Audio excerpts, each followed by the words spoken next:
everyone. I believe this is number 5 synth group. I believe so. So thank you all for coming out. I know we got some first timers and some familiar faces. Jason's going to kick things off with our basics, and then we'll have Andrew and Mark, our main event. So that is why we're meeting Wednesday to accommodate him.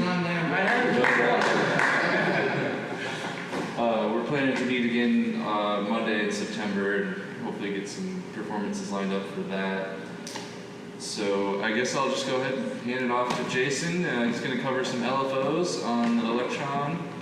So feel free to interrupt with questions. Absolutely. If you guys have anything. Yeah. Great, thanks, Dan. All right, welcome everyone. Synth Basics today, and with the Synth Basics, if you haven't been here before, is that I'll cover just one basic thing of synthesis. Last month it was just looking at filters and what filters could do.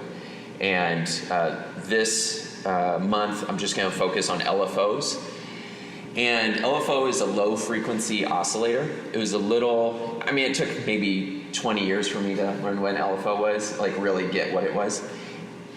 It's a little misleading because when I thought of an oscillator, I thought, of course it should make a sound because all the other oscillators in this synthesizer make sounds. But the low frequency oscillator is at it's at a low rate, and it's not something that comes out audibly outside the synthesizer. It's used, probably the best way I can describe it, and please feel free to ask questions, is it's a way to create an animation pattern. So with a sound, and I'll display it in a second, with a sound, you can use an LFO and map it to a specific parameter to have that parameter go up and down and up and down.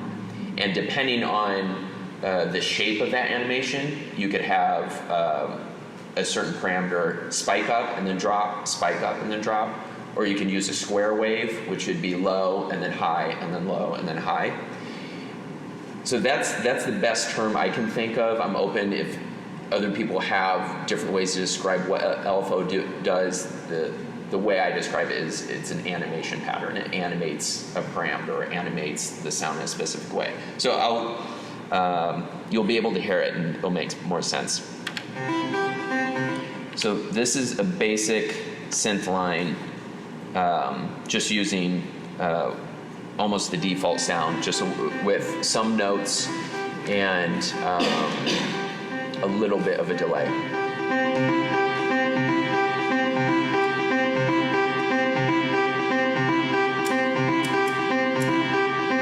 Getting the oscilloscope to work.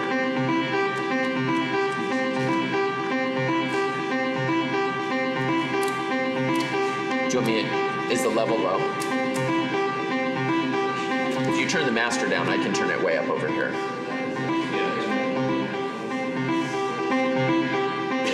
That better? Okay. So this is just a sequence of notes playing over and over, so there's no animation pattern on it right now.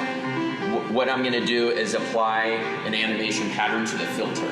And I could do this manually, and I'll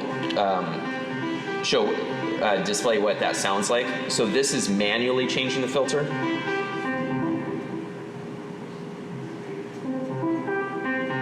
So I'm just cutting out the top and then bringing it back in. And that's, the filter is trimming down, and then as I turn the knob back, it opens back up. So I could do that manually for a whole song or for a whole set. And what LFO will do is they'll do it for me, so I don't have to keep turning that knob throughout the whole set. So I will apply an LFO to that filter.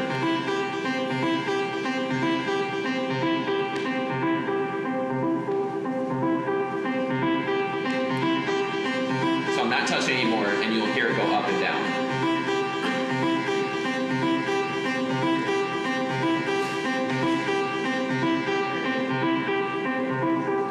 So it's not me turning the knob anymore, it's that animation pattern. That LFO is going up and down and telling the filter, you know, the brightness to go up and down as the LFO is going up and down. With an LFO, I can change the speed of it. So right now it's a pretty slow one. So it's low right now, and it takes 10 seconds to get up, and another 10 to go back down. With every LFO, you can speed it up.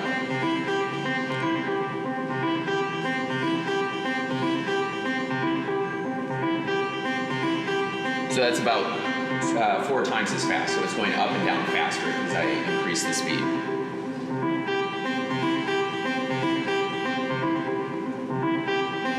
And then you can get into some interesting effects as you increase the speed higher and higher to the point where it gets kind of a comb filter sound.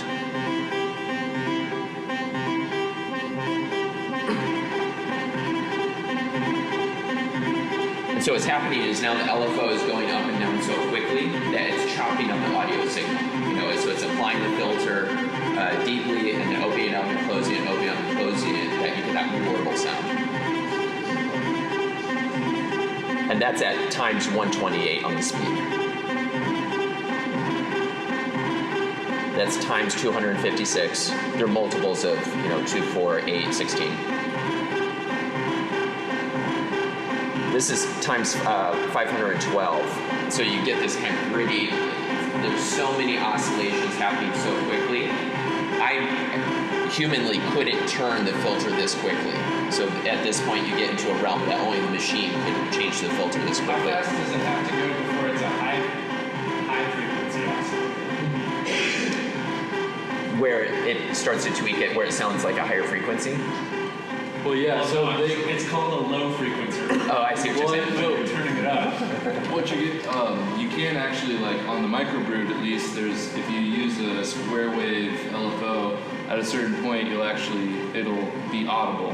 Right. That square wave chopping it up, so it's still technically an LFO, but you're right, it's I've never heard of an creating HFO. That's what you're getting at. This is times 1,000.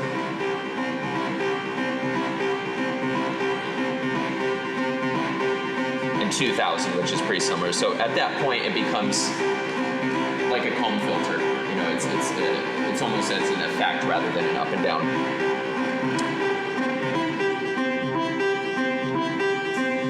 So I've dropped back down to 16, so you can hear the ups and downs.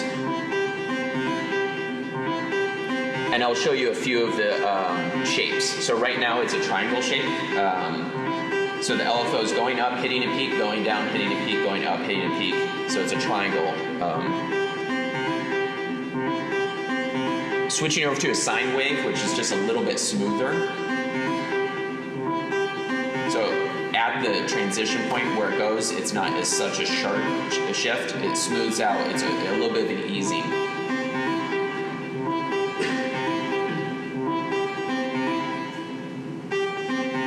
So this is the square wave. So it's at the lowest. So everything's cut. And then it opens up the filter completely and then goes to a cut. So a square wave is flat.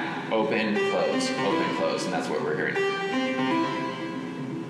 So it's open and then closed, and open and then closed. Is the LFO, is it synced to the sequencer at all, or is it just It can be. Okay. Let me look at the trigger.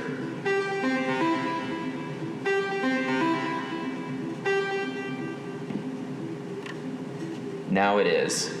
And so it's staying closed. So it's being re-triggered at the beginning of each step. And so what's happening is it's playing the closed part of the square, but the sequence is only 8 bars long, and so it's not opening up for the second part. So I need to speed up the LFO in order to hear. So it's staying closed for the first part of the sequence and then opening up just for the end. And then closed, open. You can tell when it's synced because it's more predictable, isn't it? Yeah. Yeah. Whereas when it's not synced, it can have more of an organic, fluid feel to it.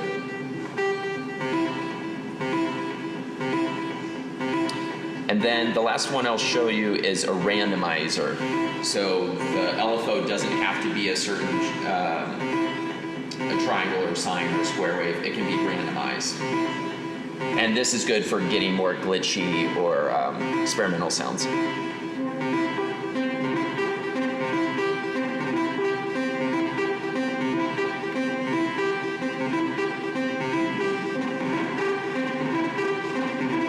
So it's choosing whether to open and close the filter parameter randomly.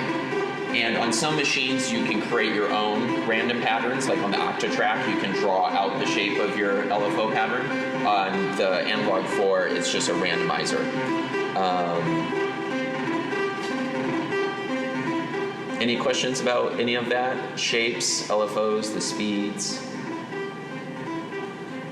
You don't necessarily just have to control the filter, though, can you? You can assign it to something else. Any parameter that you possibly can want if the synth allows it. Let me jump around and, so right now it's targeting the filter. Let's try targeting other things.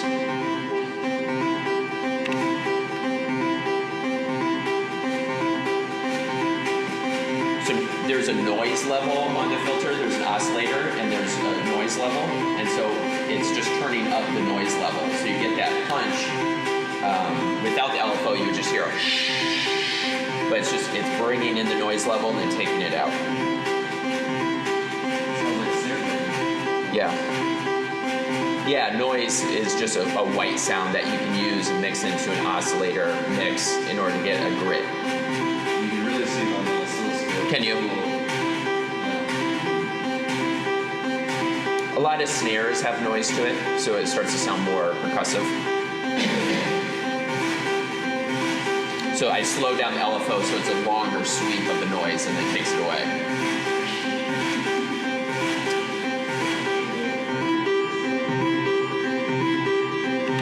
That's the overdrive, so it's pushing the overdrive and taking it away. The overdrive is kind of like a distortion.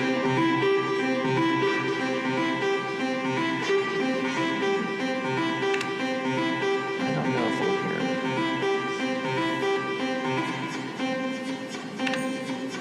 I'm changing the envelope depth, and we talked about envelopes. Chad talked about envelope depth several months ago.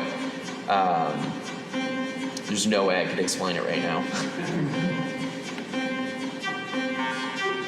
It's changing the way the filter comes in and the depth that the filter impacts the sound. So point being is you can assign LFOs to all different types. You could assign it to levels, you could assign it to effects, you could assign it to a filter, you could assign it to an overdrive, and create an animation pattern. And if you have multiple LFOs, you can point it towards multiple things.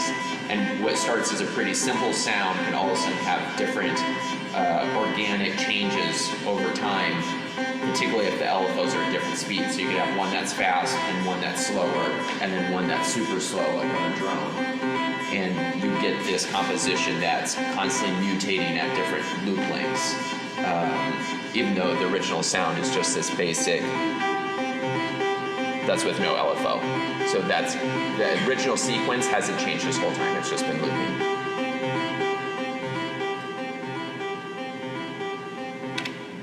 All right. Cool.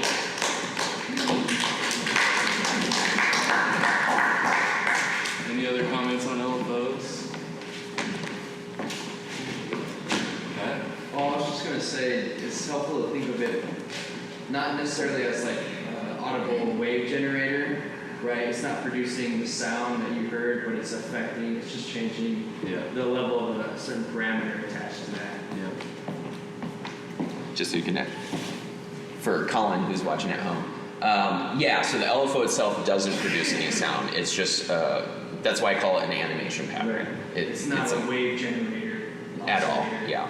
Yeah, it's kind It's of, like if you look at the wave going up, it's like that's where the knob is. yeah. And so it's just taking a knob and making it turn on its own. Yeah, it's almost like a little robot that will turn the knob for you that's in the machine. And you tell that robot, hey, tweak my filter for as long as to this depth at this speed, and so I can focus on other parts of my set. So, just little The robots. LFOs are going to take over the world. Yes, that's a good term.